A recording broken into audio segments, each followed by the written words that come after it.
Much has been made about Donald Trump's declining poll numbers in recent weeks as his job approval falls amid fears of a faltering economy. But the president isn't alone as Democratic poll numbers sink to historic lows. The latest Fox News poll finds that just 41% of voters have a favorable impression of the party, the lowest ever for that poll. And for the first time in a decade, the party's standing is worse than that of the GOP, with 44% of voters saying they have a favorable opinion of the Republican Party.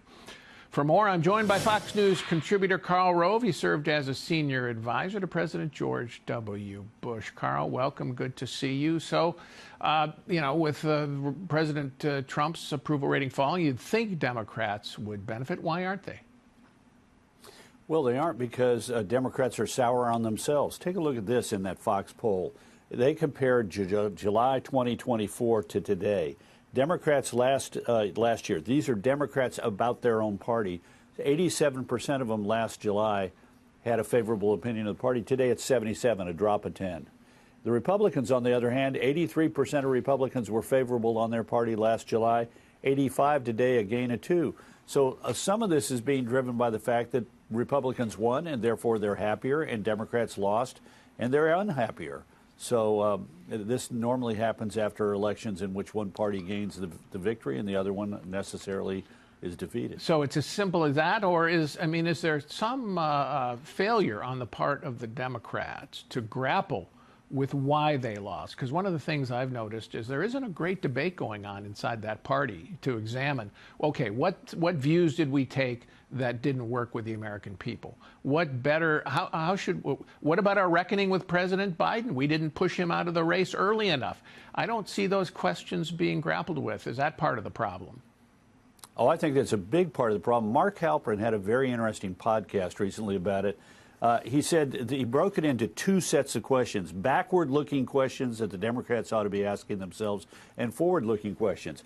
Why did they kick out RFK? Why did they try and smother his candidacy when it began? How good or not good was Kamala Harris as a candidate? Why wasn't Biden out earlier? Did the Democrats make a mistake knowing that he was in grave mental decline by letting it go as long as they did? And then what about the issues? What about their lack of action on transgender issues and on the border? And then he has forward-looking issues. What is the Democratic media ecosystem, and is it sufficient any longer? You know, if you're a Democrat, you read the New York Times, you watch the evening news, you subscribe, you listen to NPR. But is that adequate enough for a party to get its message out? Gender issues, young voters, there's serious decline among young voters during the election. They're now seeing some growth back among young voters. Why is that all going on? Do they exclude people, particularly, younger, strong men? And then finally, what are they going to do about the border? They thought we can't talk about a strong border because we're going to offend Hispanics. But in reality, what happened was Hispanics were turned off by the border being so porous and open because in many instances it was heavily Hispanic communities that were being adversely affected by the flows across the border.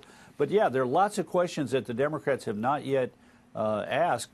The energy inside the Democratic Party is on the left, but that's not where they're going to win the next election in 2028, and there lies the conundrum. Well, I see you're absolutely right about the energy on the left. You've got it with Alexandria Ocasio-Cortez and Bernie Sanders, and their, Soak the Rich tour. You see it in Pritzker, the governor of Illinois, taking this very, very hardline stance against Trump. Are the incentives in this age of political polarization such that all the incentives are in both parties, but here with the Democrats and the out party, on just pure opposition politics and thinking that will be the ticket to get the next nomination? Well, that's the easy fallback position. We'll see. I think a big part of this is going to be how do the 2026 midterms play out, and is there a sort of a theme that comes out of that running on the hard left meant that they left a lot of seats on the table. But yeah, look, this is going to be an ongoing debate. Each party has it after they lose an election. 1964, the Republicans went through a couple of years. They've made the decision to go back to the center. Democrats in 1988 got waxed badly with Michael Dukakis. We ended up with a guy running in 1992 as a Democrat who said, I'm going to put 100,000 more police on the streets and reform welfare. Not exactly, what people in Cambridge, Massachusetts were excited about. But how this all plays out in the different time that we have with a different media ecosystem and with the decline of the dominant media is going to be interesting to watch. President Biden made his reappearance here a couple of times on television. You can hear the grumbling from a lot of Democrats about that, saying, why is he making a comeback? But does the party have to confront and maybe even publicly apologize to the country and say, you know, look, we made a mistake in not getting President Biden to honor what was an implicit promise that he'd only serve one term, and we didn't do it until it was too late. Do they have to acknowledge that publicly?